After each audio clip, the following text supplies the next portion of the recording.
Let's continue with our look at Jesus' triumphal entry on the 10th day of the first Jewish month, the day on which Passover lambs were designated. Jesus is going to be arriving at Jerusalem on this day prophetically as the priest, the king, and the Passover lamb all rolled into one. The disciples and others don't quite understand that that's what's happening until later.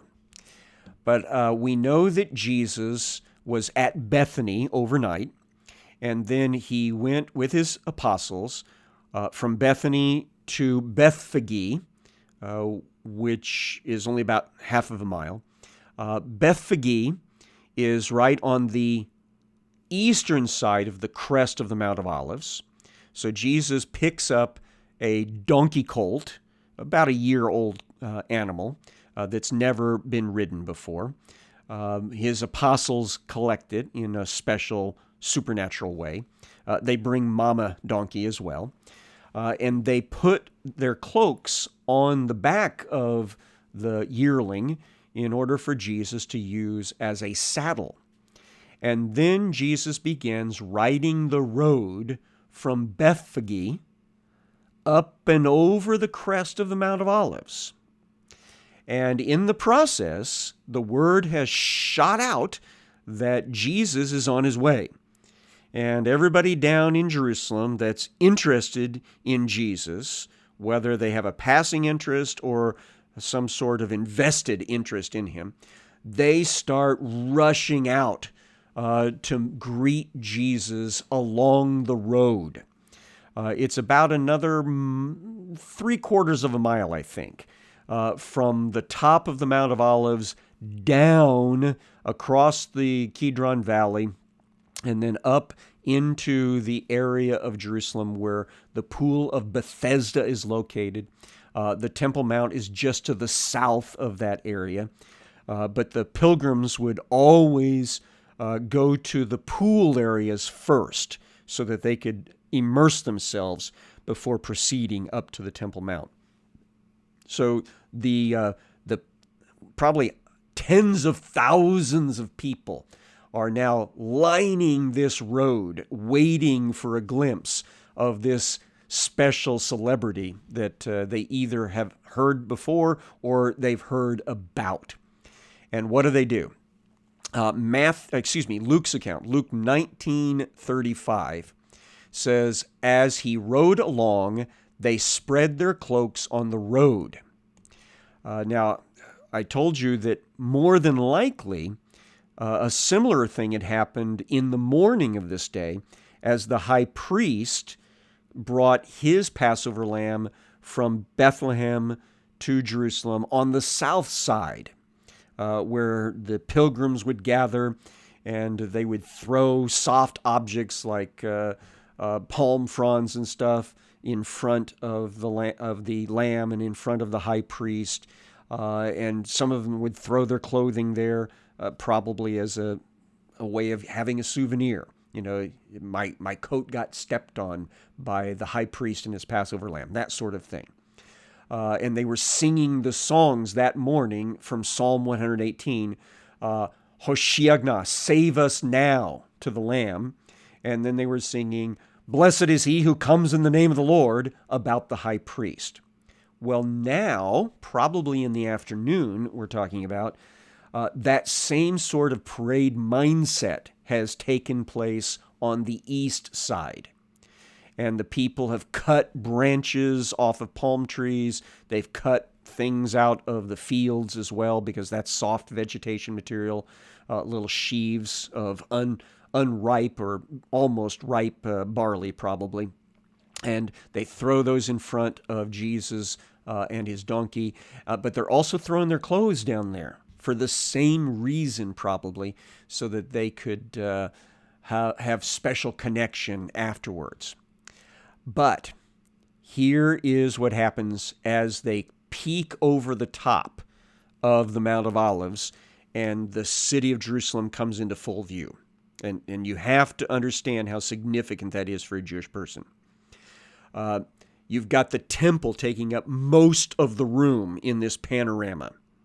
And in the center of the Temple Mount, there is this great big tall building. It's got a tower on the front that's 180 feet tall. It's white limestone as the main building stone, but it has gold highlights everywhere.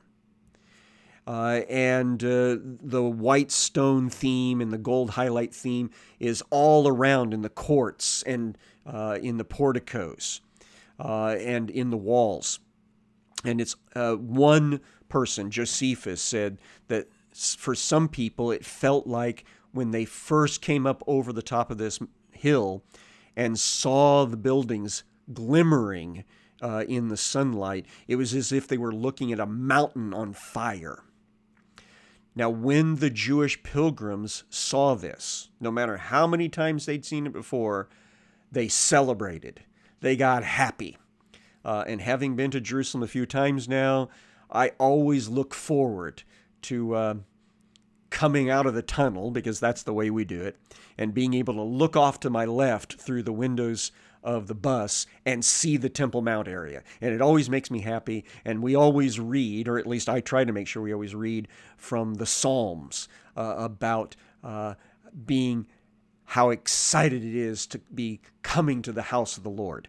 And so this is the sort of excitement that we're talking about here that takes hold of the crowd. Luke 19:37. As he was drawing near, already on the way down the Mount of Olives, the whole multitude of his disciples began to rejoice and praise God with a loud voice for all the mighty works they had seen, saying, "Blessed is the King who comes in the name of the Lord. Peace in heaven, glory in the highest." Luke doesn't use Hosanna, but that's part of what they're saying as well. Now, verse 39 reports that some of the Pharisees in the crowd said to him, "Teacher, rebuke your disciples." So they don't like the fact that Jesus is being treated as Messiah, as the prophesied king. In fact, remember that these guys have already put out the order that anyone that verbalizes that should be kicked out of the synagogues, because they feel that that's an overreach. And so here they try publicly to shame Jesus into acknowledging he isn't the fulfillment of those passages, and that he needs to make sure that his disciples shut their mouths and don't say these blasphemous things. But he answered, "I tell you, if these were silent, the very stones would cry out." Now, when I was growing up and hearing this story, I thought we were talking about stones on the ground, but that's not what we're talking about. We're talking about all those massive stones that make up the Temple Mount and the temple building and the temple complex and the city of Jerusalem. All those majestic stones. Many of them are less than 40 years old, because Herod the Great is the one that renovated the temple less than 50 years old. About 47 years ago or so, he rebuilt all of this stuff with very large stones, some of them weighing hundreds of tons. And so he's talking about the whole temple complex itself. Even the city of Jerusalem would have to start bearing testimony about who he is if the people didn't do so. Isn't that amazing? Isn't that just wonderful? Since I'm thinking about it, if you've ever thought about going to Jerusalem, if you've ever thought about going to the Holy Land, remember that we've got a trip coming up in October. And I would love for you to be part of the group where we experience all this sort of stuff firsthand. We will walk down from the Mount of Olives into the Kidron Valley, and we will have that panoramic view of the city of Jerusalem. It doesn't look exactly like it did in Jesus' day, but it's still an amazing experience to do that walk and to see that laying out in front of you. Go to the website, intotheword.net. On the front page, you'll see the countdown clock. Just below that, you'll see the brochure hot link. Go ahead and click on that. So back to the text now. Verse number 41. When he drew near and saw the city, he wept over it. So while everybody else is yelling in joy, leaping up and down in celebration, having a praise event in their life, Jesus, coming over that hill, looks down at the city of Jerusalem, particularly at the Temple Mount, I think, and he sees it prophetically destroyed. He sees what's coming in less than 40 years, in AD 70. And this is what he says. And only a few of the apostles apparently heard this. Would that you, even you, had known on this day the things that make for peace. Now, you need to understand that the word for peace here, and in most contexts, I think, in Scripture, is not about the absence of open warfare. Peace is about relationship, the way it's supposed to be. All have sinned and fall short of the glory of God. All of us have gone out of relationship with God. We are not at peace. And so Jesus says to the city of Jerusalem, to the people represented by that city, if you only understood what it's going to require for there to be peace. The only way that peace is going to come is through the death of Jesus, through his atoning sacrifice, for his laying down his life. That's what he's referencing here. But then he goes on, but now they are hidden from your eyes. Now remember, he's crying this stuff out. This is his heart broken over what has already happened and what it's going to take to fix it. And even then, it's not going to be fixed for everyone, because you have to embrace the offer of salvation. And if you don't, then judgment is all that remains. In the book of Daniel, chapter number 9, which has the countdown clock to the coming of the Messiah, it says that in the midst of that 70th prophetic week, that is, that 70th sabbatical cycle, in the midst of it, the Messiah will be cut off without reason. He'll be executed without a justified reason. That's exactly what's going to happen to Jesus. He is going to be executed by the Roman and Jewish authorities in tandem. They won't have a reason to do it. They'll just do it. And then it goes on in that passage to say that the city of Jerusalem and the temple will be destroyed along with the Messiah.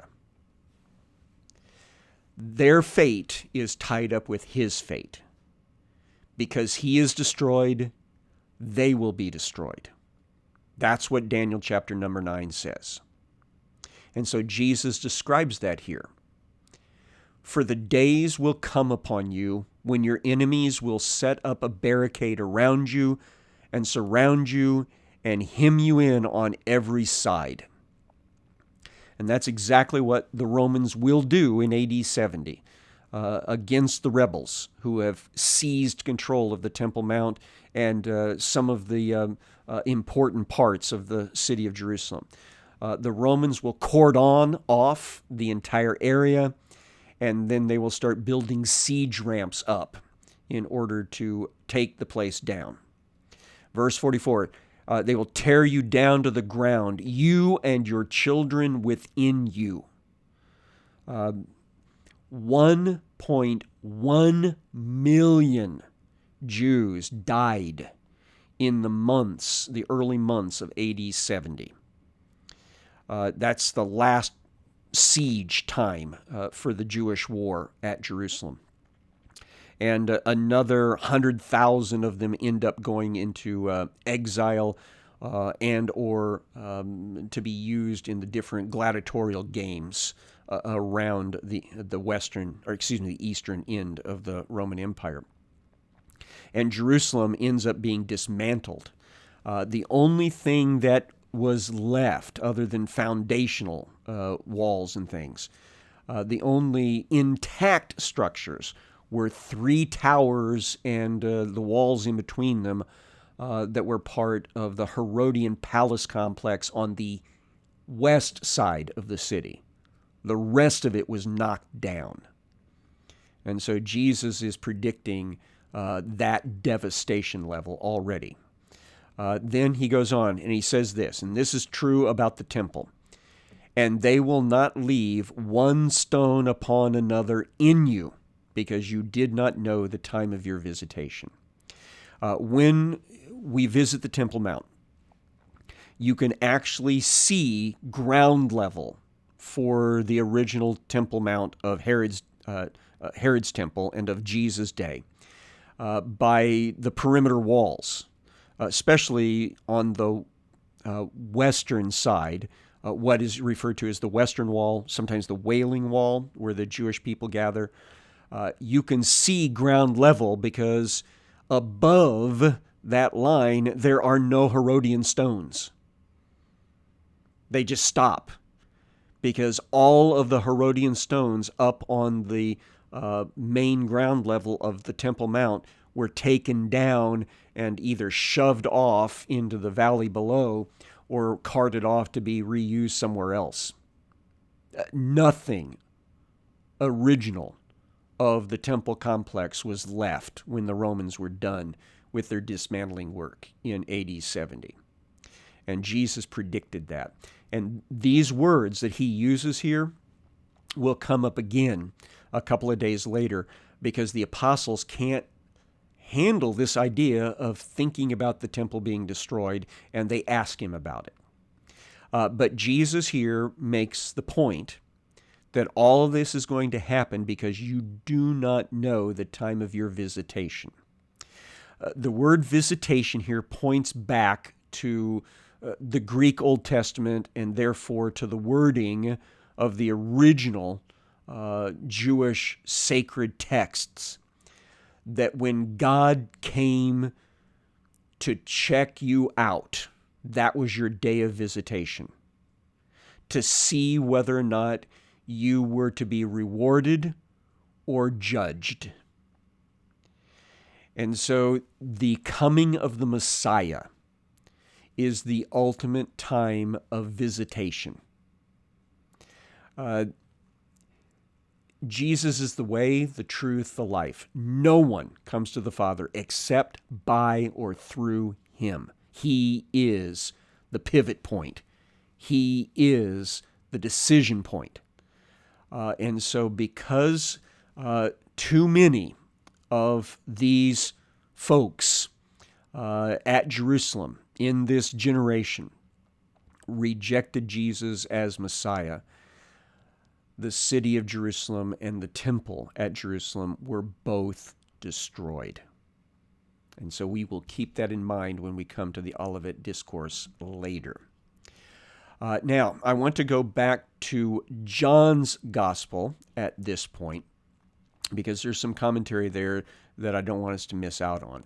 So John chapter 12, and it says in verse 16 about the whole riding on the donkey and the things being shouted.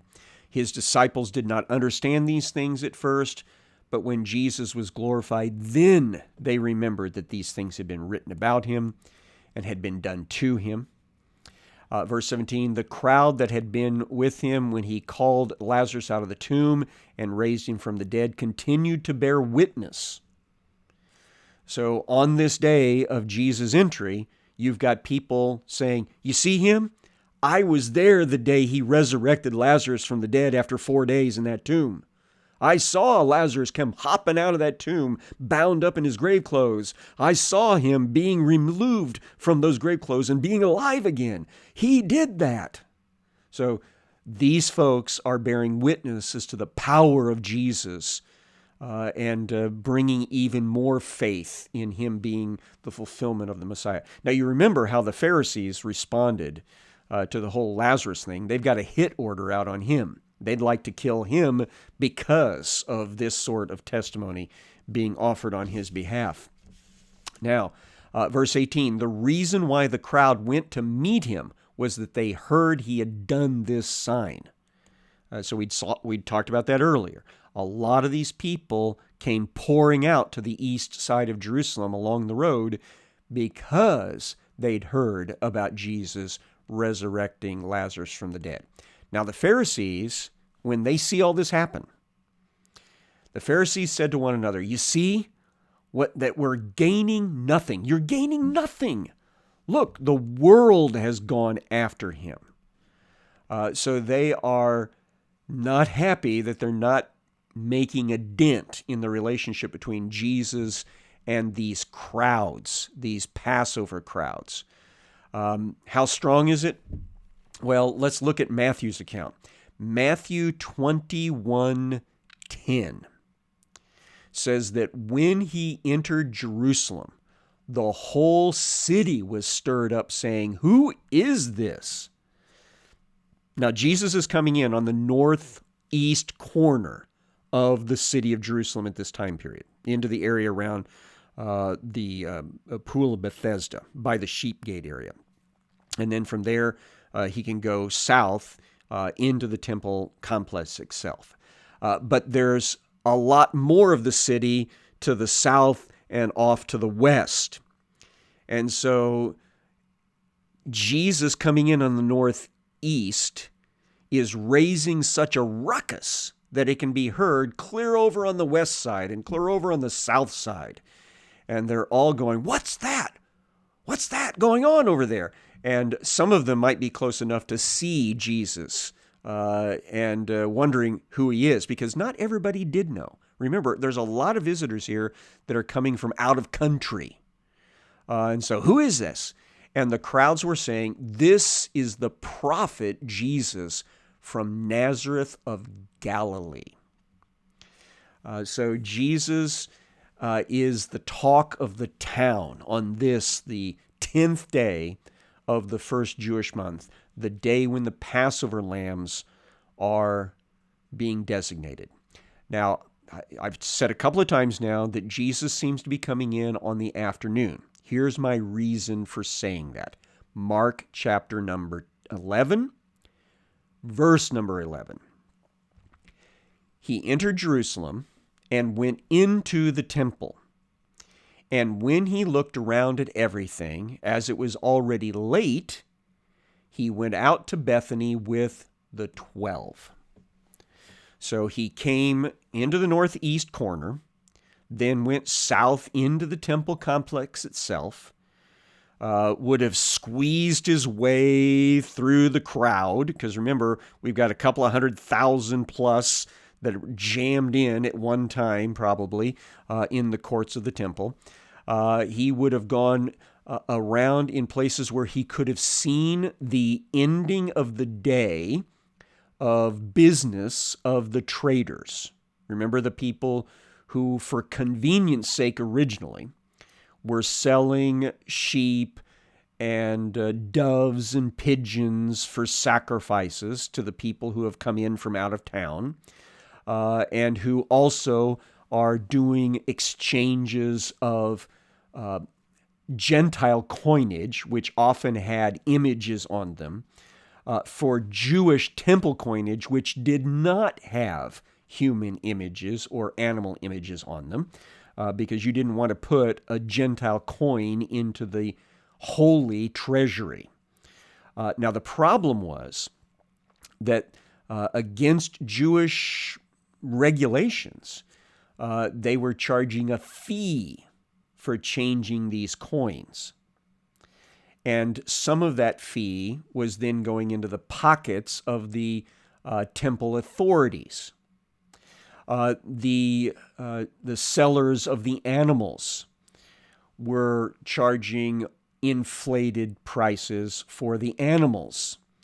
And then some of that inflated price was going into the pockets of the leading priests of the temple complex.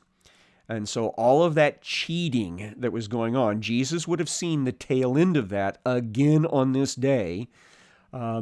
He had cleared out these things 3 years earlier, but they are back in full force again. And so guess what he's going to do the next day when he comes back? That's right. He's going to clear the temple out again. So that's what we're looking forward to in the story tomorrow.